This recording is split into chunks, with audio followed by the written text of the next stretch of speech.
വിഷ്ണു ഗുരുദേവോ മഹേശ്വര ഗുരു സാക്ഷാൽ പരബ്രഹ്മ തസ്മൈ ശ്രീ ഗുരുവേ നമ. ഇന്ന് കർക്കിടകം 1. രാമന്റെയും സീതയുടെയും നാമങ്ങൾ ഓരോ വിശ്വാസികളുടെയും മനസ്സിൽ അലയടിക്കുകയാണ്. രാമായണം നമ്മുടെ നാട്ടിലും ക്ഷേത്രങ്ങളിലും ഓരോ വീടിലും പാരായണം ചെയ്യുന്നു. സച്ചാം ഭാരതിൽ വരുന്ന 32 ദിവസം രാമായണ കാവ്യത്തെക്കുറിച്ചുള്ള വിവിധ ഭാഗങ്ങൾ വിശകലനം ചെയ്യുകയാണ്. തികച്ചും വ്യത്യസ്തമായി രാമായണത്തിലെ ഓരോ ഏടുകളും ആധുനിക ജീവിതത്തിൽ എങ്ങനെ പകർത്താം എന്നതിനെ കുറിച്ചും നമ്മൾ ഇതിൽ പ്രതിപാദിക്കുന്നു. നമ്മുടെ കൂടെയുള്ളത് പ്രഭാഷകനും രാമായണ പാരായണം സ്ഥിരമായി നടത്തുന്നതുമായ ശ്രീ ഗോപിനാഥ് പുത്രൂക്കിയാണ്. അദ്ദേഹത്തെ ഈ രാമായണ പാരായണത്തിലേക്ക് സഹർഷം സ്വാഗതം ചെയ്യുകയാണ്. നമസ്കാരം. അങ്ങ് ആദ്യമായി ഞാൻ കണ്ടപ്പോൾ തന്നെ വ്യത്യസ്തമായ രീതിയിൽ രാമായണത്തെ നമുക്ക് അവതരിപ്പിക്കാമെന്ന് പറഞ്ഞിട്ടുണ്ട്. ഒരു ആധുനിക രീതിയിൽ എങ്ങനെ നമ്മുടെ ഓരോ ജീവിതത്തിലേക്കും ഇതെങ്ങനെ സമന്വയിപ്പിച്ചുകൊണ്ട് ഇതിൽ നിന്നും എങ്ങനെ പഠിക്കാം എന്നതിനെ കുറിച്ചുള്ള ഒരു രീതിയാണ് അങ്ങ് നിർദ്ദേശിച്ചിരിക്കുന്നത്, അല്ലെ? അപ്പൊ നമ്മൾ ഓരോ കാണ്ഡങ്ങളായിട്ടാണ്. ആദ്യം ബാലകാന്ഡം. അപ്പൊ ബാലകാന്ഡത്തിലെ ഓരോ വിഷയങ്ങളും എടുത്താണ് നമ്മൾ ചർച്ച ചെയ്യുന്നത്. അപ്പൊ നമുക്ക് തുടങ്ങാം, അല്ലെ? തീർച്ചയായിട്ടും.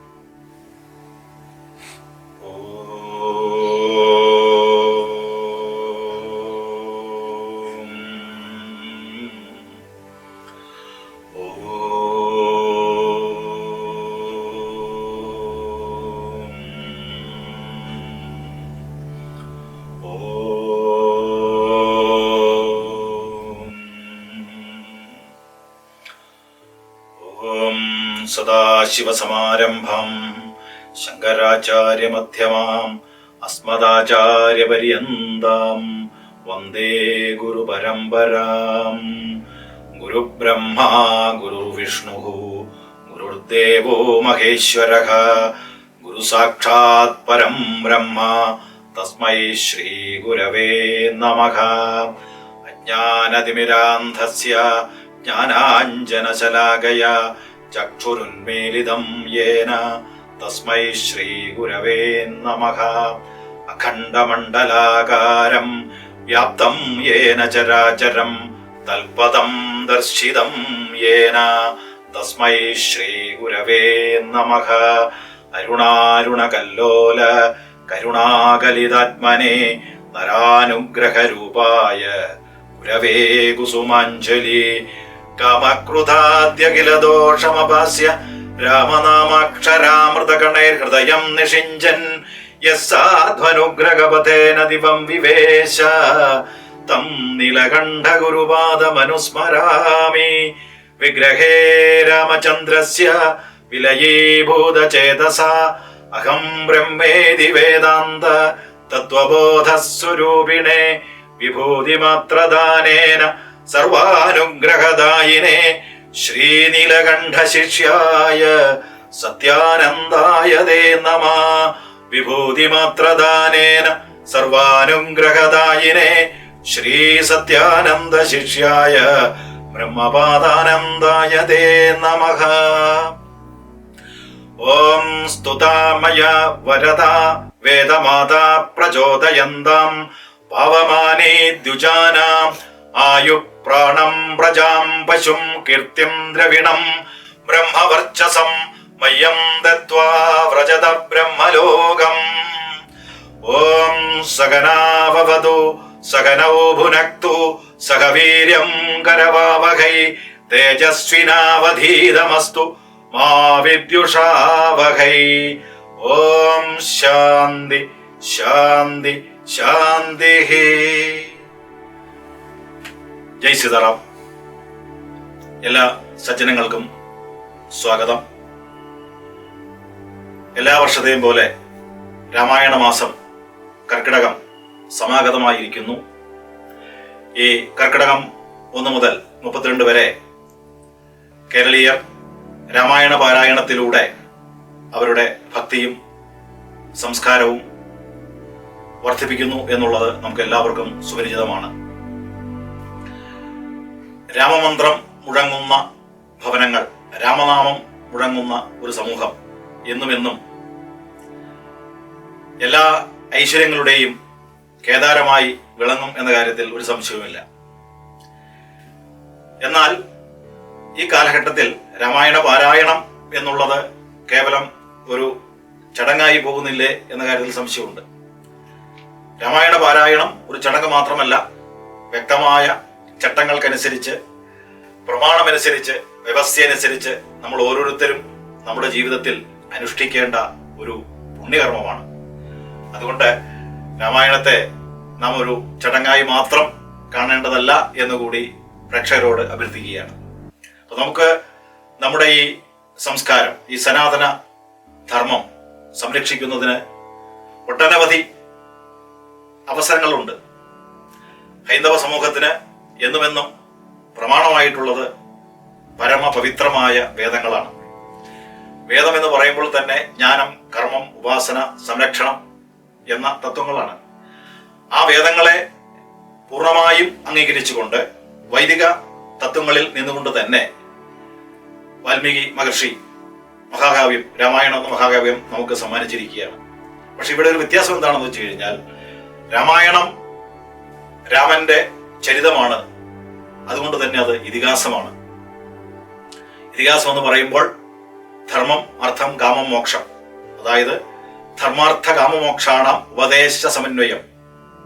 ധർമാർത്ഥ കാമമോക്ഷങ്ങളിലൂടെ ഉപദേശങ്ങളെ സമന്വയിപ്പിച്ചുകൊണ്ട് എല്ലാ സമൂഹത്തെയും ശരിയായ ജീവിതപാതയിലേക്ക് നയിക്കുന്ന ഒന്നാണ് ഇതിഹാസം എന്ന് പറയുന്നത്. ഇത് നടന്ന സംഭവമാണ്. ഇതിഹാസങ്ങളൊക്കെ നടന്നതാണ്.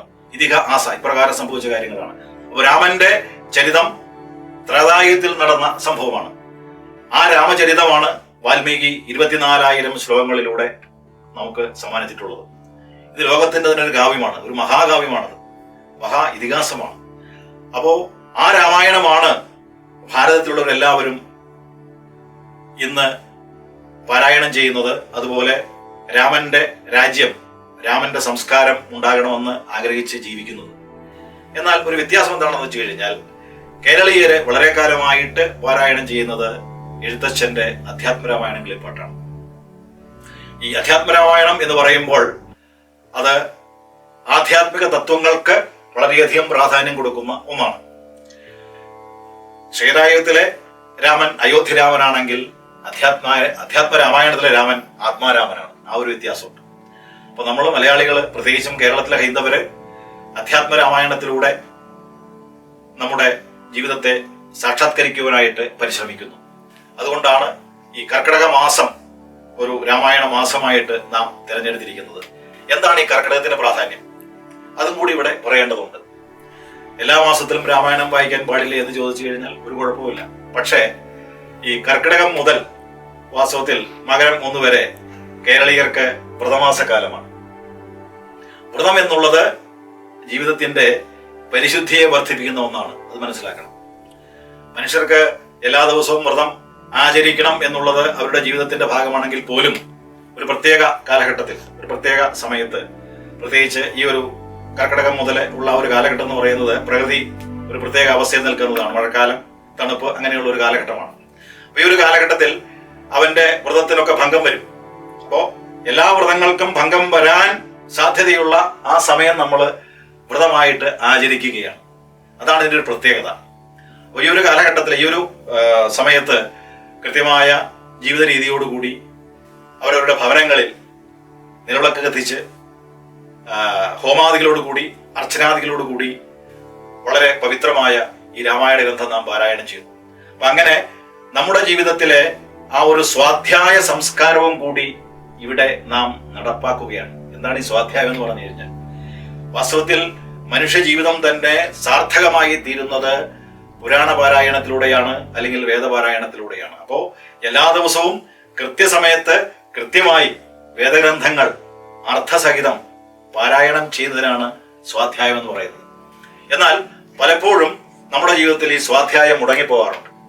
മനസ്സിലായില്ലേ? അപ്പൊ മുടക്കം വരുമ്പോൾ ആ മുടക്കത്തെ പരിഹരിക്കുന്നതിനുള്ള ഒരു അവസരമായിട്ട് നാം കർക്കിടകം 1 മുതൽ സ്വാധ്യായം ആരംഭിക്കുകയാണ്. അതുകൊണ്ടാണ് ഞാൻ ആദ്യം പറഞ്ഞത്, രാമായണ പാരായണം കേവലം ഒരു ചടങ്ങല്ല, ചട്ടമനുസരിച്ച് ചെയ്യുമ്പോഴാണ് ചടങ്ങാവുന്നത്. അപ്പൊ ചട്ടപ്രകാരം, വ്യവസ്ഥയനുസരിച്ച് ജീവിതത്തിന്റെ ഭാഗമാണതെന്ന് തിരിച്ചറിഞ്ഞുകൊണ്ട് വേണം നമ്മൾ ഓരോരുത്തരും രാമായണ പാരായണം ചെയ്ത് രാമായണ തത്വങ്ങളെ മനസ്സിലാക്കുവാൻ. അതിന് നമ്മൾ തിരഞ്ഞെടുത്തിരിക്കുന്ന ഗ്രന്ഥമാണ് ഇവിടെ എഴുത്തച്ഛന്റെ അധ്യാത്മരാമായണം കിളിപ്പാട്ട്.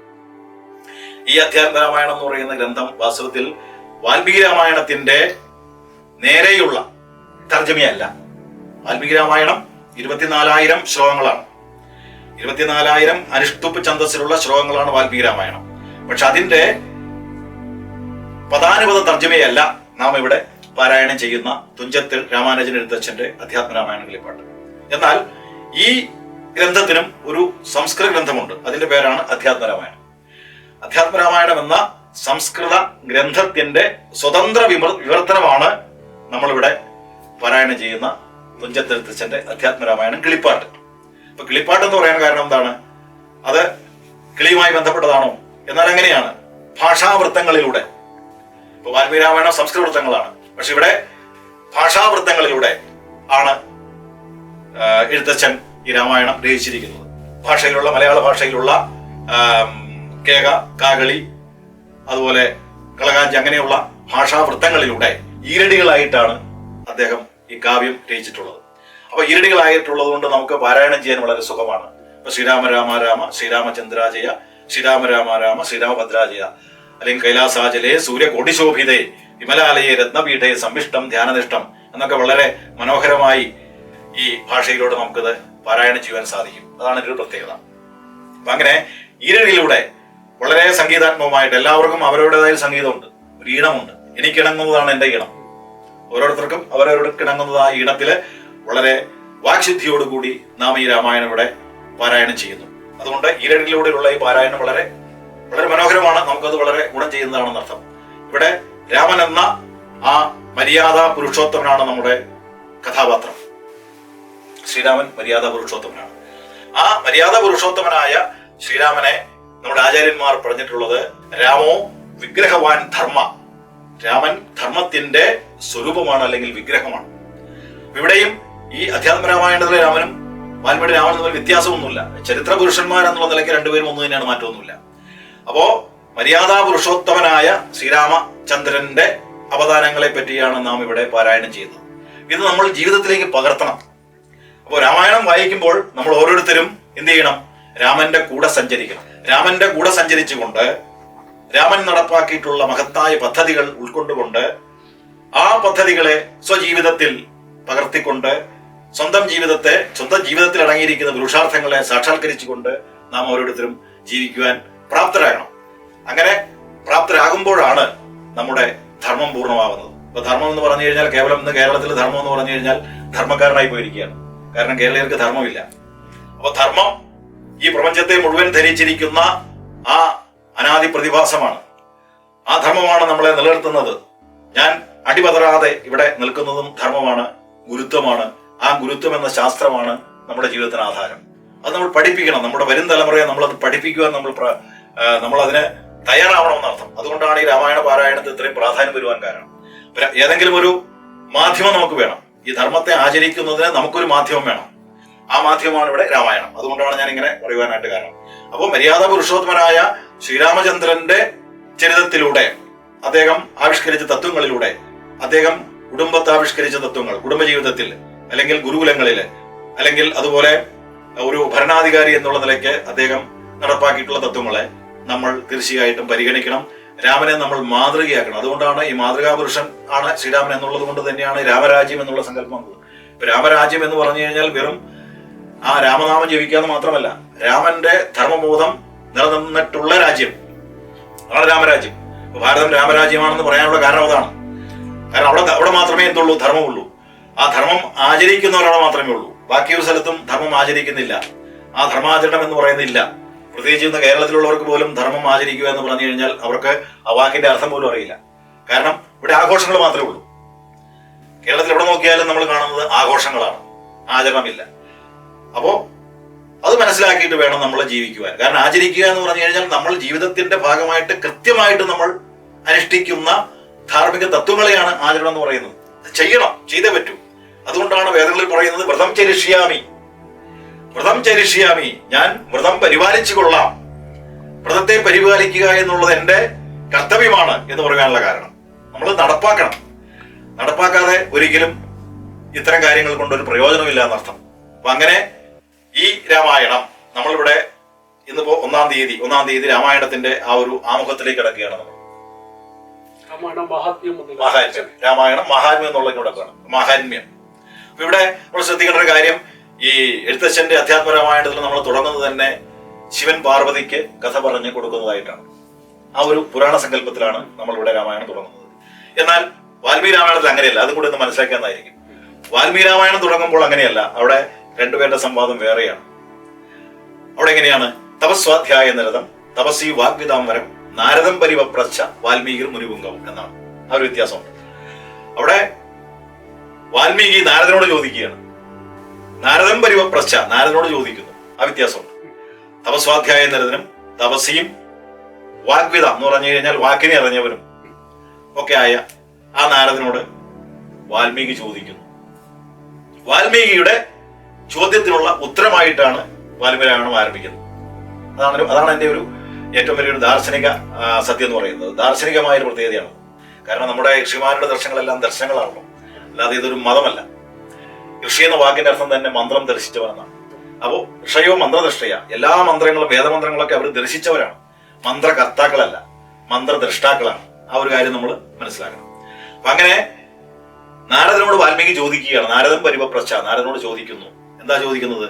കൊന്നുസ്മിൻ സമൃദ്ധം ലോകേ ഗുണവാൻ കശ്ച വീര്യവാൻ ധർമ്മജ്ഞശ്ച കൃതജ്ഞശ്ച സത്യവാക്യോ ദൃഢപ്രതക ചാരിത്രേണ ച കോയുക്ത സർവഭൂതേഷു യോഗ്യത വിദ്വാൻ കക്കസമർത്ഥശ്ച കശ്ചൈക പ്രിയദർശന എന്ന് വളരെയധികം ഇങ്ങനെ പോകുന്നുണ്ട്. ഇങ്ങനെ ഒരു ഈ ലോകത്ത് അസ്മിൻ ലോകെ, ഈ ലോകത്ത് ആരാണ് ഗുണവാനും വീര്യവാനും ധർമ്മജ്ഞനും സർവഭൂതങ്ങൾക്ക് ഹിതത്തെ നൽകുന്നവനും പ്രിയദർശനനും ഒക്കെ ആയിട്ടുള്ള വ്യക്തി ആരാണെന്ന് ചോദിക്കുകയാണ്. അതിന് ഉത്തരമായിട്ടാണ് തുടങ്ങുന്നത്. അതിന്റെ ഉത്തരം. അപ്പോ നാരദൻ പറയുന്നത് എന്താണ്? ഇക്ഷ്വാകു വംശപ്രഭവോ രാമോ നാമ ജനൈശ്രുത. ഇക്ഷ്വാകുവിന്റെ വംശത്തിൽ ജനിച്ച രാമനെന്ന് ജനങ്ങളാൽ പ്രകീർത്തിക്കപ്പെട്ട വ്യക്തിയാണ് ആ വ്യക്തി. ആര്? അദ്ദേഹം ചോദിച്ച ചോദ്യത്തിന്റെ ഉത്തരത്തിൽ വരുന്നതായ വ്യക്തി. അപ്പൊ അങ്ങനെയാണ് വാൽമീകി രാമായണം തുടങ്ങുന്നത്. പിന്നെ ആ ബാലകാണ്ഡത്തിന്റെ 1-ാം സർഗം മുഴുവൻ ആ 100 ശ്ലോകങ്ങളിലും ഈ രാമായണത്തിന്റെ സംക്ഷേപണമാണ്. അതുകൊണ്ട് 1-ാം സർഗത്തെ സംക്ഷേപ രാമായണം എന്ന് പറയാറുണ്ട്. രാമായണത്തിലുള്ള കാര്യങ്ങൾ മുഴുവൻ സംക്ഷേപിച്ച് ഇത് എല്ലാവരും വായിച്ചു കഴിഞ്ഞാൽ എല്ലാ വിഭാഗത്തിൽപ്പെട്ടവരും, ബ്രാഹ്മണനായാലും ക്ഷത്രിയനായാലും വൈശ്യനായാലും എല്ലാവർക്കും ആ രാമന്റെ ചരിതം കൊടുക്കുന്ന ഗുണങ്ങളെ പറ്റിയാണ് ഈ 1-ാം സർഗത്തിൽ പറഞ്ഞിരിക്കുന്നത്. ഈ ബാലകാണ്ഡത്തിലെ 1-ാം സർഗത്തില്. കാരണം ഇതിൽ 26,000 ശ്ലോകമുണ്ട്. ഏതാണ്ട് 550ഓളം സർഗങ്ങളുണ്ട്. അതാണ് ഒരു വ്യത്യാസം. അപ്പൊ അങ്ങനെ ആ രാമനാണ് വാൽമീകി രാമായണത്തിൽ വരുന്നതെങ്കിൽ ഇവിടെ എഴുത്തച്ഛന്റെ രാമൻ എന്ന് പറയുന്നത് ആത്മാരാമനാണ്. അതിന്റെ അർത്ഥം എന്താണെന്ന് വെച്ച് കഴിഞ്ഞാൽ ആത്മാരാമ സങ്കല്പം എന്ന് പറയുമ്പോൾ നമ്മളവിടെ രാമൻ എന്ന് പറയുന്നത് ഈശ്വരനാണ്.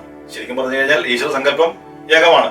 പക്ഷെ ഇവിടെ രാമനെ പറയാൻ കാരണം വാൽമീകി ആധ്യാത്മിക ഉപാസനയുടെ ഒരു സാധനാ ബിംബമായിട്ടാണ് ഇവിടെ രാമനെ കൊണ്ടുവന്നിരിക്കുന്നത്. അതാണ് വ്യത്യാസം. രാമന്റെ കഥയൊക്കെ ഉണ്ട്, രാമന്റെ ചരിത്രമുണ്ട്. പക്ഷെ നമ്മളുടെ ആധ്യാത്മിക ഉപാസനയ്ക്ക്, ആ സാധനയ്ക്ക് ഒരു ബിംബം വേണമല്ലോ. ആ ബിംബമാണ് ഇവിടെ ശ്രീരാമൻ.